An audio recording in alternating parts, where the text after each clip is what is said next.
there's a lot of people, let's just say that come to Texas to drink wine. The Hill Country is the #2 wine destination in the United States, second behind Napa. I think the most common misconception people have about Texas wine is that it's sweet.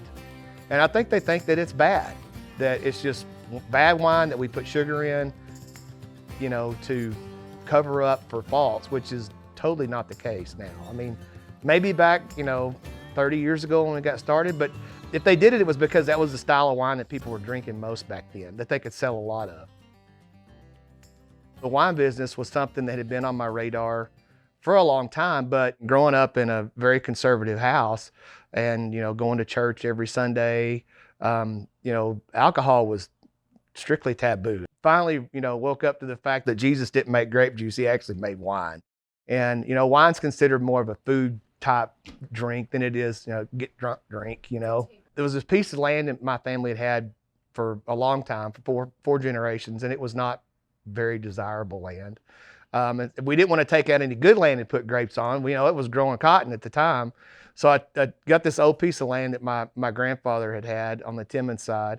He would be rolling over in his grave if he knew that I was growing grapes on the land that he bought 4 generations ago. My grandmother, she would tell you that she lived to be almost 100 because alcohol never touched her lips. I hope to live to be 100 because alcohol started touching my lips. I married my high school sweetheart. She was the homecoming queen. We got married in 80. When we get married, 90. 89. Is she here? No. Oh, thank God. We've been married 32 years. Was dating her for 4 years before that. I got her before anybody else could get her. Yeah, I did. I married way out of my league. Yeah. And if she wasn't a big part of what we did and she didn't want to do what we're doing, there's no way we could do it, because it's not just one person going to a job and coming back. It changes the whole lifestyle and the fabric of your family when you're in the wine business. We've had several consultants. They advised us to plant grapes that would lead to sweet wine, which I didn't want to make. So I told them that I'm not going to make wine I don't like. If it doesn't work, then it doesn't work. And so we planted Viognier, and George Ray McEachern from A&M said, "Don't plant that. Nobody knows what it is. No one can pronounce it. It'll be a disaster." But that's been our flagship white wine. Just from my experience tasting French wine, which was not enormous, but I love the Viognier from Condrieu in the Rhone Valley. And I visited that region, and it looks very much like the Hill Country. I think most of what I've learned about the wine business, I've learned from other wine people in Texas and also in California. I think I planted grapes that would make the wine that I'd like to drink. But Robert Mondavi, for some unclear reason, took us under his wing. He came and tasted a glass of our Viognier, and he began to question me, and he questioned me for 45 minutes, and he was a very bright man. And I realized about halfway through it that he didn't think that we'd made the wine. But if you had grown the grapes and made the wine, you'd be able to look him in the eye, and he could tell you were telling the truth. At the end, he said, "You made this wine." I said, "I did." He said, "Keep it up." He said, "I want you to come to my winery, and I want to make lunch for you, and I want to make anyone in my winery available to you. If it's sales, if it's winemaking, if it's growing grapes." Because I think he realized that he had sort of put me through my paces, and he said, "I'm going to pay you back for that." And he was a great friend. I'm a computer engineer by trade. Originally, I was doing both. So when I landed here, I actually opened the winery right away, but it was more of a weekend project. We made about a couple hundred cases of wine a year. Now we're at about 2,500 cases for one, the winery, and about 3,000 for the other one, for the one we're here. We're small, and at this point, we're small by design. Like, we had all the opportunities to get bigger. We don't want to get bigger. At the moment, there's definitely more non-Bordeaux varietals being grown in Texas and Bordeaux varietals. If we backtrack 30 years ago, it was basically Bordeaux varietals and not much else. There was a little bit of Chenin Blanc, there was a little bit of Chardonnay at the time, but there was not that much that was not Cab Sauv, Cab Franc, and Merlot. And now, a lot of people will tell you there's no future for Bordeaux varietals in Texas. I make a living on Bordeaux varietals in Texas. So Cabernet is about 65% of the production for Calais. It's our main focus. Every vineyard site that we work with for Calais, we have Cab Sauv. So it's Cab Sauv first. The weird thing is a lot of people wanna say that Tempranillo is the next big thing, and Tempranillo did not so great in those frost episodes. But there's plenty of articles out there. There's plenty of people that pitch Tempranillo as the next big thing in Texas, and nobody's really reacting to the fact that the one varietal that did perfect in those frosts is Cabernet. So we are like, everybody's like, how do we correct for the fact that our production has go down 75% this year? Calais is going to make the exact same amount of wine as last year. We get exposed to wine in France way, way early on. We start drinking with our parents and grandparents for Christmas, New Year, and birthdays. At whatever age, like 5 years old, 6 years old, I don't really remember. My favorite Texas vintage that we probably didn't see coming was 2010. 2010 was a year where we were not that impressed with the wine when it came out. It had a little bit of everything. It was kind of a cooler late season. It didn't make wines that were impressive when they were young. And they took a long time in the bottle to evolve, and they're still babies at this point. But those wines are turning out to be really, really gorgeous all-around vintage. My first wine that I ever stood out was, I can't remember the year, and we were in Spain, and we were at we had this one restaurant that we would go to, like, you know, we were all sophomore, I had zero money, you know, and we were sophomores in college, and my parents were already unhappy that I had gone up there instead of worked for the summer. So we had this one restaurant that we always go to that had steaks, but they had this Tempranillo. That was so great. And it was like $70 or $60. And we were just like, well, you know, we'd been seeing it every time. We're like, we're gonna try it. And so finally one night, the waiter was like, I'll let you guys try this before you buy it. So we tried it. And it was a wine called Unico by Vega Sicilia. And it was just, what is this? That wine, it was like leather, tobacco, cherry, and sage. And I just remember pulling that across the palate and being like, I taste all of those things. The Unico was the first where I was just like, wow. But I had to carry that sucker, or literally in Spain in 1999, I had a sack of, a plastic sack with ice. And I carried around this 78 Unico. And then, so it sat up in the top of my cellar. And then my girlfriend, now wife, drank it one night with some Papa John's. And I didn't get to taste it. Kyle Johnston. This is Texas Wine Company in Meadow, Texas. I'm the winemaker here at Texas Wine Company. This is a custom crush facility. And basically what we do is make wine for a lot of wineries across the state. I mean, honestly, I've kind of lost count of how many wines we've made. We're probably in the ballpark of 100 wines since I started here 3 years ago. I mean, my roots go back to like Sicily, and my grandmother, I remember when she would watch us when I was little, like I would wash down my Flintstone vitamin with a bottle of Carlo Rossi red. I mean, and that was nothing for me. So like wine wasn't taboo, and winemaking is something that humans have been doing for over 10,000 years. And so the fact that I get to do something that I feel like is a very human, or ingrained in human culture,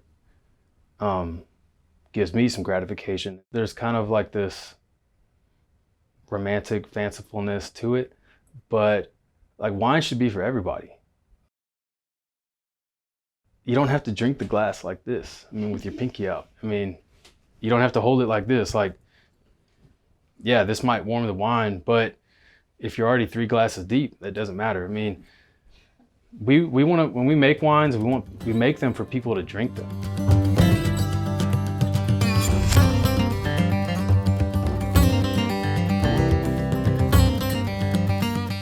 Shoot, how I got started in the wine business. It was actually a trip to the hill country. I used to be in the restaurant business. I went down with my girlfriend then, my wife now, but I wasn't even 21 yet, and just popped in. I think I don't think anybody, I had a fake ID, but I don't think anybody even asked me for an ID. And we popped into a couple wineries, and there was a guy that had just opened up his place, and he took us in the back. We tasted out of tanks and tasted out of barrels, and it was one of the coolest things. He was telling me about where the wine came from, and it was like the light bulb went off. It just like, I mean, that moment, and I had no idea what I wanted to do. I loved farming and I loved agriculture. And at that moment, it like hit me like a lightning bolt. I turned to my wife and said, hey, this is what I'm gonna do for the rest of my life. I first started making wine for money, and then 2006, like right around there, and worked for a couple of different wineries and a couple of different vineyards in that time, and until I got kind of pissed off or inspired, depending on how you look at it, and started my own place. Met my business partner, Bill, and the rest is history. Another thing that goes into what we're planting where is, what can we sell? What do the people like? What are the fans like? What's not only growing exceptionally well, but what are we having the most fun with, and what could we be the best in the world at? Yeah, some people say if I add California wines to my Texas wine, it makes it better. And, my argument would be, what do you mean better? Like, it makes it taste like something else. Like, necessity breeds innovation, right? I think it's very important. And if we want to make better wine, let's make better wine. Let's grow better grapes. Let's grow the varieties that need to be in Texas, like Mourvedre and Tannat and Sangiovese, Okay, well, people don't know about that. Well, let's teach them. We have this wonderful thing in Texas, and that's, 4 of the largest cities in the country are right down the street. I've been to every single wine region, every single one in the United States, all up and down the West Coast. I've been all over Chile and South America. You know what we have that nobody else has? A shitload of people wanting to come and pay us to listen to our story and drink our wine. It's amazing. And, if we're just gonna take advantage of that, which ultimately I don't think we are, but we can use that to our advantage to teach people about varieties like Mourvedre, to teach people about varieties like why Tannat is important. Yeah, we make great Cabernet. I think we do a really good job. Does it taste like Napa? Absolutely not. It shouldn't, Does it taste like Paso Robles? No. Does it taste like Bordeaux? Absolutely not, So, but that's what's cool. We have such an amazing blessing and gift in Texas that we have so many thirsty Texans and people coming to our area willing to sit and enjoy our wine with us and listen to new things. So if anybody can teach anybody about a new variety, it's us. And we got to use that to our advantage and grow our industry, because lots of other industries don't have that.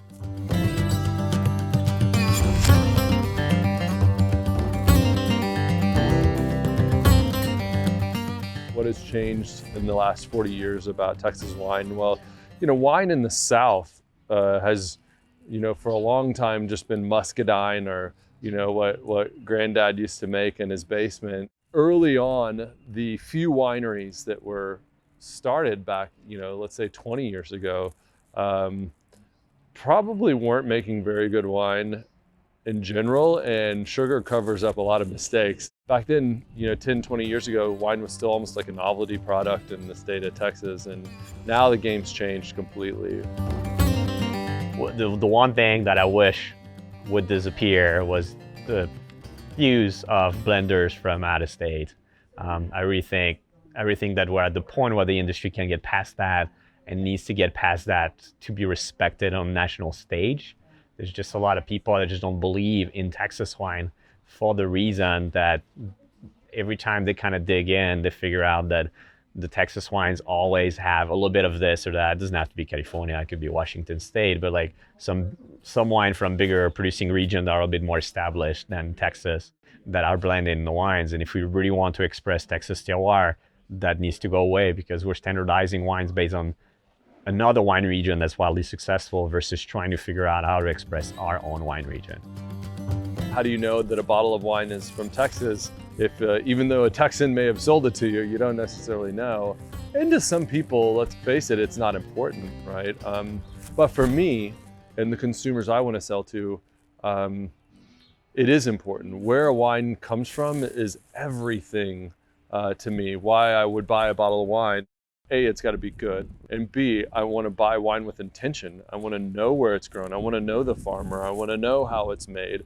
I want to know what kind of soil it's on. And, currently in Texas, if a bottle of wine says Texas on the label, it only needs to be 75% Texas grown, which I think is bullshit.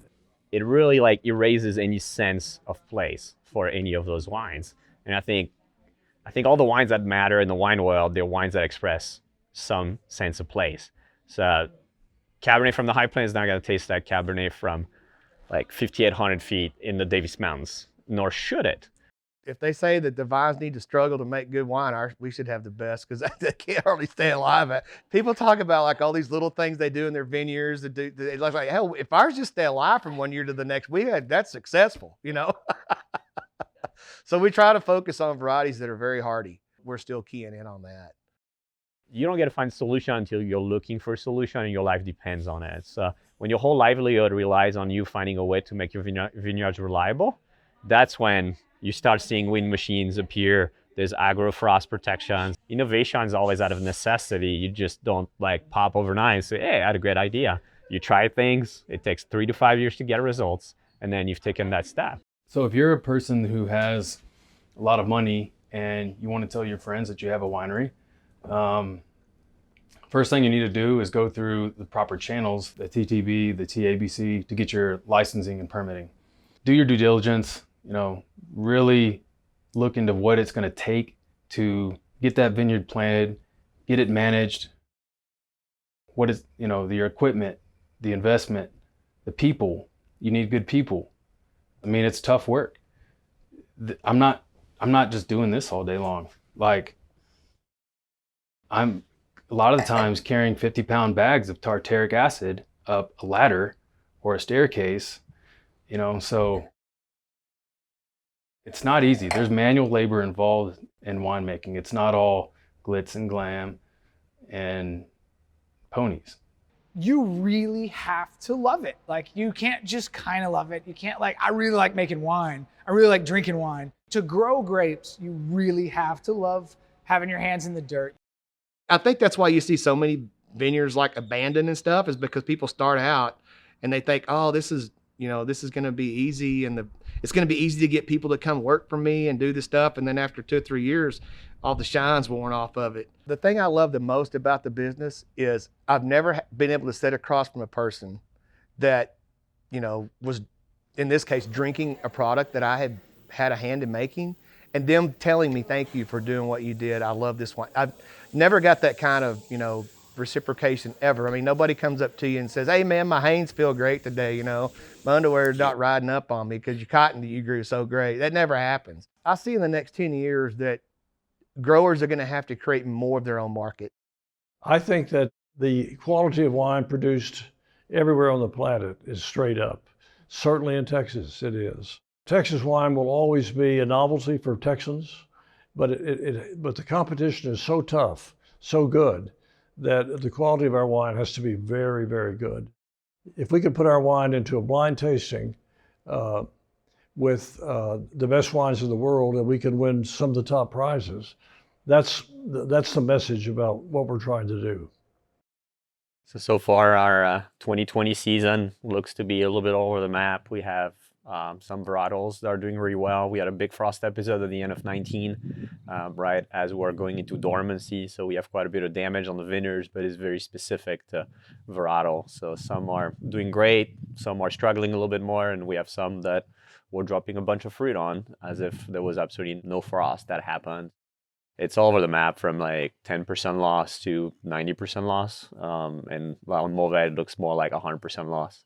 And then Petit Verdot is trying to sit the biggest crop it's ever sat. So we're dropping fruit right and left on it at every single vineyard site that we have. So it's an interesting season for sure. Berries are really small. Like berry set so far has been really small. So it looks like it's going to be a really high quality year so far. What are my predictions for the 2020 harvest? I think the jury's still out. We've had a lot of damage to a lot of the high plains fruit, and I hope that we can finish. I hope that we can ripen. It looks like there's significantly less fruit than we initially hoped. In the hill country, we're having a phenomenal year. I think the harvest will finish out absolutely incredible. I'm really looking forward to getting the harvest underway.